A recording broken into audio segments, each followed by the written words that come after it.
Here's the joggers again, who are ruining a good walk for themselves.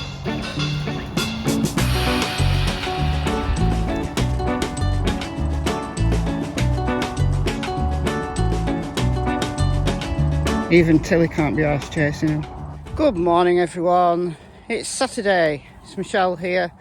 Hope you're doing well, hope you're all having a good day wherever you are in the world. So what we're going to be doing today is catching up where we are with the search of Brian Laundrie. I am so over it, as I think a lot of people are.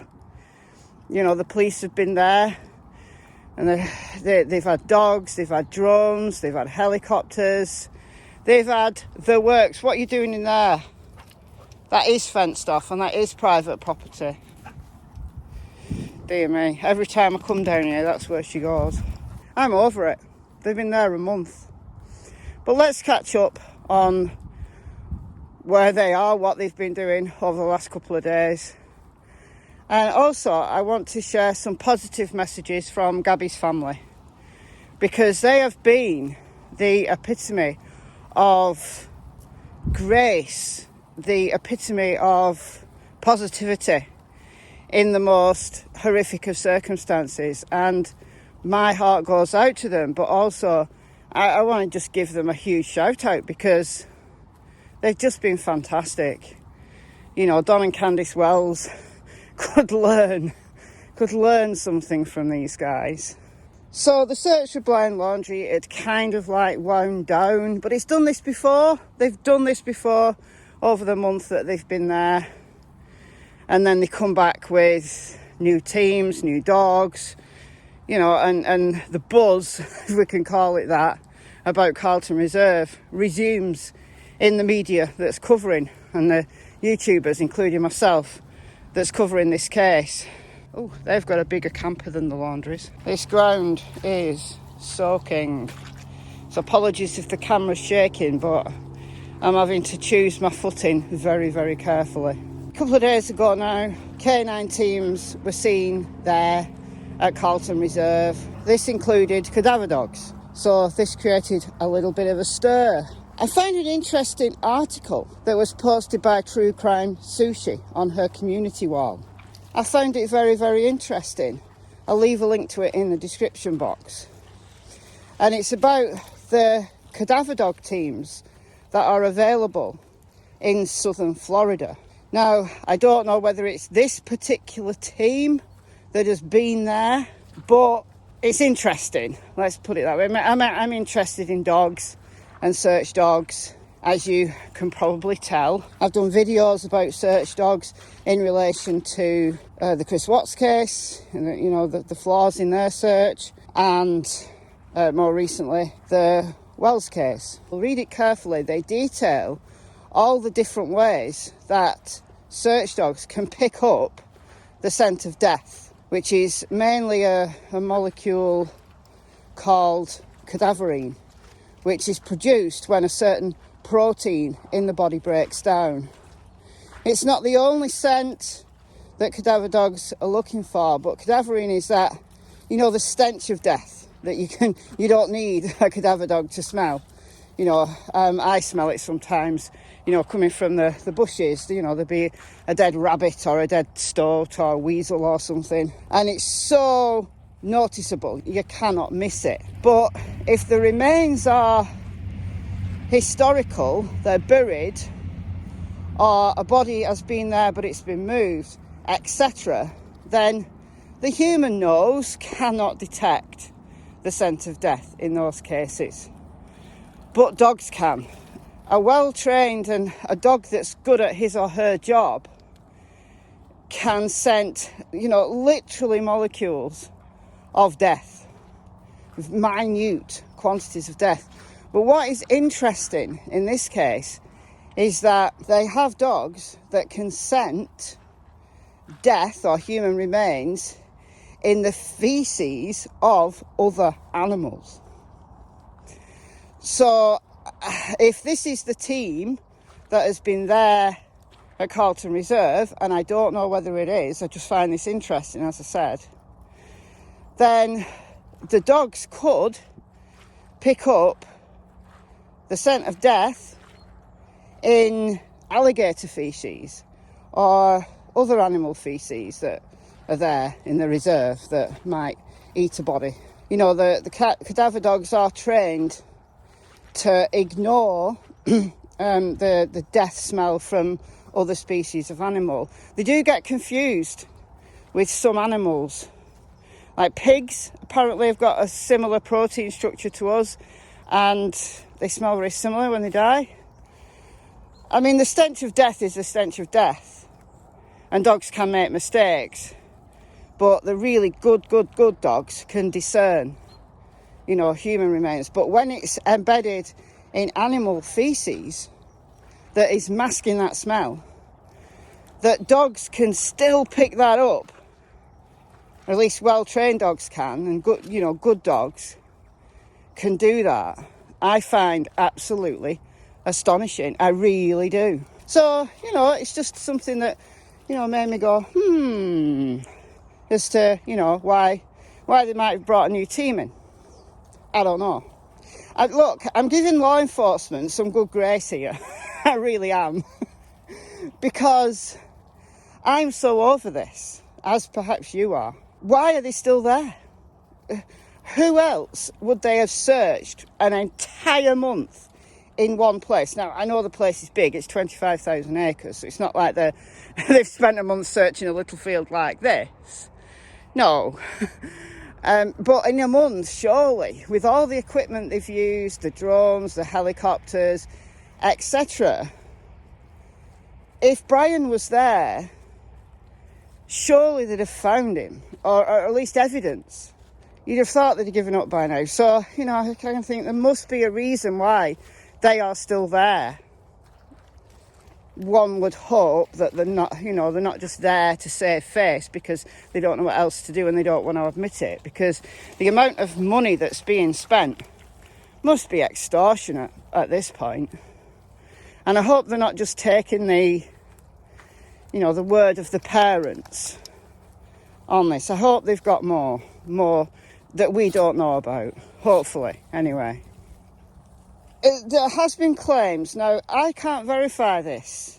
This is an allegation that has been doing the rounds on Twitter and in some parts of YouTube, but I can't verify it from law enforcement. So it makes me a bit suspicious that law enforcement haven't spoken about this, at least that I can see. I would have thought that Northport Police might have put something on. It doesn't seem to be in the media that I can pick up. So it's certainly, you know, social media talk. So I'm going to call it an unconfirmed allegation, because I like to differentiate between what is actual fact and what is an allegation. It's important to differentiate between the two. Don't just assume an allegation is truth, when it might just be somebody started a rumour that has got big and a lot of people are now talking about it. So I'd call that kind of thing an allegation. But there's a little bit of evidence to support it. There's a guy called Doug Live from Northport, I think his channel name is. I'll leave a link to his channel in the description. And recently he used heat detection and he found heat spots in like a shack that's there on the reserve. And I find it interesting that law enforcement went back to that area. And the allegation is that a fugitive who'd been hiding out there, who clearly didn't get the memo that law enforcement have been there for a month. This is what makes me a bit suspicious that this is just an allegation, but could be true. That law enforcement have picked up and arrested somebody who was hiding there. The name Ethan Waters has been mentioned. And indeed, there is somebody in that county called Ethan Waters who was arrested on the 15th of October. I've looked up the arrest record and he's there. However, you know, as allegations go, you know, they might have seen somebody called Ethan Waters from that county being arrested, put two and two together and came up with $1 million. And actually, this is, you know, this is nothing but hearsay. It could be true, and if it is true, then The police can clearly find fugitives in that vastness. So why haven't they found Brian Laundrie? Is my question. Is it because he isn't there? Is it because he's long gone? So, you know, when they're not going to tell us. This is what the farmer does. He digs up the path. I suppose he has no choice when he wants to bring his tractor through here. This is a 2,000-year-old path, guys. So us dog walkers have to restate our claim along here every year. Actually, he could go another way. He doesn't have to go that way. There's an opening up here. I'll show it you in a sec. That the tractors can use. And I think it's there for the tractors. It must be, surely. Anyway, I digress. So finally, I want to share some messages from the Petito and Smith families. Now, they've got their Gab's Foundation, Gabby Petito Foundation. I think they're Gab's Foundation on Twitter. So go and give them a follow. You know, they're doing something really positive by setting up a foundation to help other people who've been in similar positions to them. In a heartbreaking situation like that, it just shows the calibre of the Petito and the Smiths. This morning I shared a little piece that one of the reporters from WFLA had shared on his Twitter, and he says it's previously not seen, and I haven't seen it, but it's from an interview that Joseph Petito, Gabby's father, and Tara, her stepmother, did on, I think it was the 14th. So it was before Gabby's body was discovered. So they're waiting for news about their daughter, and yet they're so positive. The fact that she was living her dream. She was living her dream. So, you know, they're immensely proud of her, and so they should be. So they should be. There's a little opening. Look, why aren't the family use that one? You know, they're an inspiration. And Gabby has become an inspiration. You know, there's so much talk about DV on social media. October is Domestic Violence Awareness Month. I really should do more, given it's the awareness month. I think I will. And actually, as another aside, sorry, I'm jumping around a bit in this video, but there's not going to be a video tomorrow unless there's breaking news that Brian has actually been found. But Sundays do tend to be quite quiet, you know, for news. And I want to just take a day off.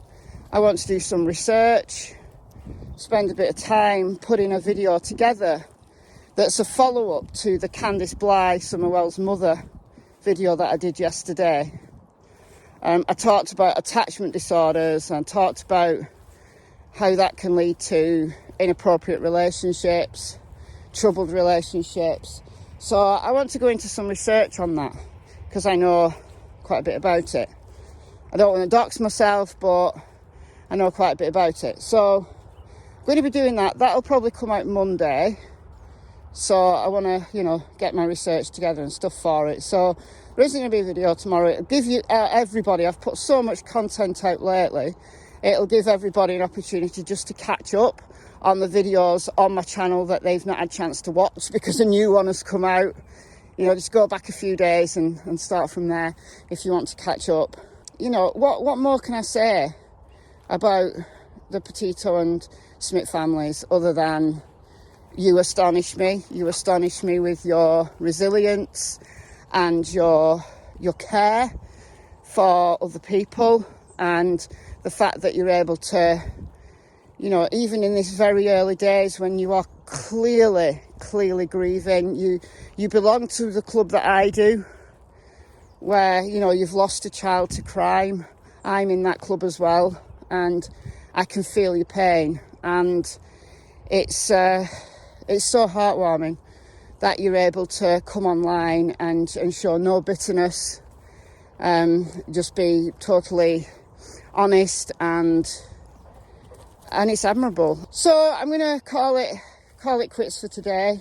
I will see you soon. I'll see you Monday. So check out the videos that I've posted if you've missed them. check out my other channel, Michelle Walks. Oh yeah. I bet most of you have clicked off by now, but the stay to the end of the video club. On Michelle Walks, my other channel, link in the description, I've been posting like news reports and things like that, you know, I don't mind getting copyright claims on. I've been posting those over there, just little news reports from the cases that I'm following. But once a week, what I'm planning to do, starting next week, is do like a story time. And weather permitting, it's going to be kind of a walking, talking story time. When the weather gets really bad, it won't be. It'll be inside the warmth of my house. But I'm going to do a story time, and it's going to be based on a historical crime case. So there'll be a different historical case every week. And I'll kind of talk about it and tell the story, basically. So I'm not sure what day that I'm going to try and create a schedule so you know when they're going to come out. I don't know what day, but that's going to be next week, right? So you guys who always stay to the end, I've got the information before everybody else. I will post when I've got the exact day and time and stuff. So it's goodbye from me. It's goodbye from Miss Cassie Springer and Miss Tillington, who is having a sniff over there.